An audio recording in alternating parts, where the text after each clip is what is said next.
तेजाब, भाग 1। प्यार करना चाहत है या सनक। लेखक श्री प्रकाश श्रीवास्तव। दोस्तों, कहानी में आगे बढ़े इससे पहले आप सबसे रिक्वेस्ट है, अगर आप चैनल पर नए हैं तो प्लीज ढेर सारी कहानियों को सुनने के लिए चैनल को सब्सक्राइब जरूर कर लीजिएगा। तो चलिए बढ़ते हैं वीडियो में आगे और सुनते हैं आज की कहानी। पेरिस की क्रिस्टोफर से मेरी मुलाकात बनारस के 80 घाट पर हुई। उम्र यही कोई 25 वर्ष के आसपास की होगी। वह बनारस में एक शोध कार्य के सिलसिले में बीच बीच में आती रहती थी। मैं अक्सर शाम को स्केचिंग के लिए जाता था। खुले विचारों की क्रिस्टोफर ने एक दिन मुझे स्केचिंग करते देख लिया। दरअसल मैं उसी की स्केचिंग कर रहा था। वह घाट पर बैठे गंगा की लहरों को निहार रही थी। उसके चेहरे की निश्चलता और सादगी में एक ऐसी कशिश थी जिससे मैं खुद को स्केचिंग करने से रोक नहीं पाया। इस दरमियान बार बार मेरी नजर उस पर जाती। उसने देख लिया, उठकर मेरे पास आई, स्केचिंग करते देखकर मुस्कुराई। उस समय तो वह कुछ ज्यादा ही खुश हो गई जब उसे पता चला कि यह उसी की तस्वीर है। Wow, you are a good artist. तस्वीर देखकर वह बहुत प्रसन्न थी। आपको पसंद आई? हाँ, बहुत सुंदर है। यह जानकर मुझे खुशी हुई कि उसे थोड़ी बहुत हिंदी भी आती थी। भेंट स्वरूप मैंने उसे वह स्केच दे दिया। यहीं से हमारे बीच मिलने जुलने का सिलसिला चला, जो बाद में प्रगाढ़ प्रेम में तब्दील हो गया। वह एक लॉज में रहती थी। घर वालों के विरोध के बावजूद मैंने उसे अपने घर में रहने के लिए जगह दी, जिसके लिए वह सहर्ष तैयार हो गई। अब उससे क्या किराया लिया जाए? जिससे प्रेम हो उससे किराया लेना क्या उचित होगा? मैं तो उस पर इस कदर आसक्त था कि उससे शादी तक का मन बना लिया था। क्रिस्टोफर को इस शहर की सांस्कृतिक विरासत की बहुत ज्यादा जानकारी नहीं थी, जो उसके शोध कार्य का हिस्सा थी। मैंने उसकी मदद की। अपनी क्लास छोड़कर उसके साथ मैं मंदिरों, घाटों, गलियों तथा ऐतिहासिक स्थलों पर जाता। कई नामचीन संगीत कलाकारों से मिलवाया मैंने उसे। रात 8 बजे से पहले हम घर नहीं आते। उसके बाद मैं उसके कमरे में रात 11 बजे तक इधर उधर की बातें करता। उसे छोड़ने का नाम ही नहीं लेता। जी करता क्रिस्टोफर को हर वक्त निहारता रहूं। बेमन से अपने कमरे में आता, फिर अपने प्रेम के मीठे एहसास के साथ सो जाता। एक रात मुझे नींद नहीं आ रही थी। क्रिस्टोफर को लेकर मन बेचैन था। घड़ी देखी रात के 1 बज रहे थे। मैं आहिस्ता से उठा, दबे पांव ऊपर क्रिस्टोफर के कमरे में गया, खिड़की से झांका। वह कुछ लिख रही थी। इतनी रात तक वह जाग रही थी, यह देखकर मुझे आश्चर्य हुआ। मेरे आने की उसे आहट नहीं हुई। मैंने धीरे से कहा, क्रिस्टोफर। उसने नजर मेरी तरफ उठाई।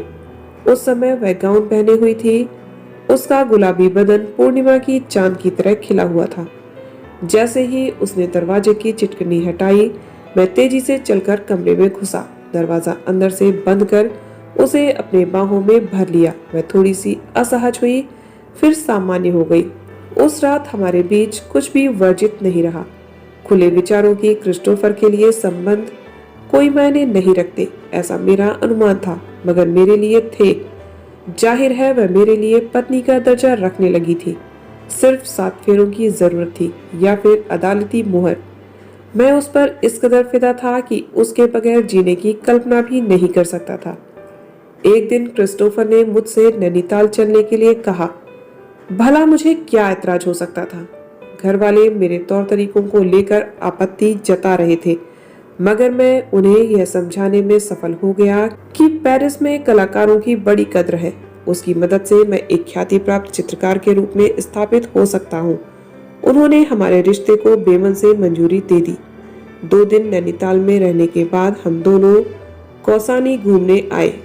गांधी आश्रम के चबूतरे पर बैठे हम दोनों पहाड़ों की खूबसूरत वादियों को निहार रहे थे। क्रिस्टोफर को अपनी बाहों में भरकर मैं रोमांचित था। उन्मुक्त वातावरण पाकर मानो मेरे प्रेम को पर लग गए। कब शाम ढल गई पता ही नहीं चला। वापस होटल पर आया। कॉफी की चुस्कियों के बीच क्रिस्टोफर का मोबाइल बजा। वह बाहर मोबाइल ले जाकर बातें करने लगी। तब तक कॉफी ठंडी हो चुकी थी। मैंने वेटर से दूसरी कॉफी लाने को कहा। किसका फोन था? मैंने पूछा। मॉम का। क्रिस्टोफर, मैंने आज तक तुम्हारे परिवार के बारे में कुछ नहीं पूछा। क्या तुम बताओगी कि तुम्हारे माँ बाप क्या करते हैं?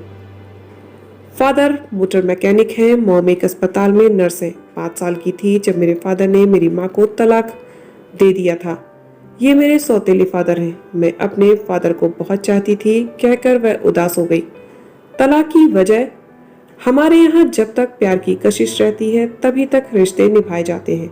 तुम लोगों की तरह नहीं कि हर हाल में साथ रहना ही है। मेरे फादर मेरी मॉम से बोर हो गए।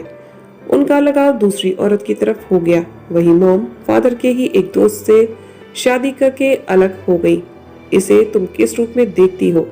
क्या तुमने चाहा कि तुम्हारे माँ बाप तुमसे अलग हो? कुछ सोचकर क्रिस्टोफर बोली, शायद नहीं।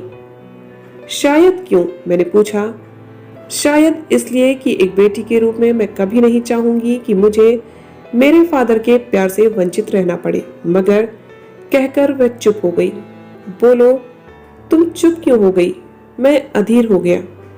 तो दोस्तों, आगे की कहानी को सुनने के लिए वीडियो का नेक्स्ट पार्ट जरूर देखें और साथ ही चैनल को सब्सक्राइब जरूर कर लें, जिससे कि आगे आने वाले सभी कहानी के वीडियोस का नोटिफिकेशन आपको समय पर मिलता रहे और आप उनको सुनकर अपना मनोरंजन कर सके। तो चलिए मिलते हैं नेक्स्ट वीडियो में आगे की कहानी के साथ। तब तक आप सब हंसते रहिए, मुस्कुराते रहिए, खुश रहिए। Bye bye, take care.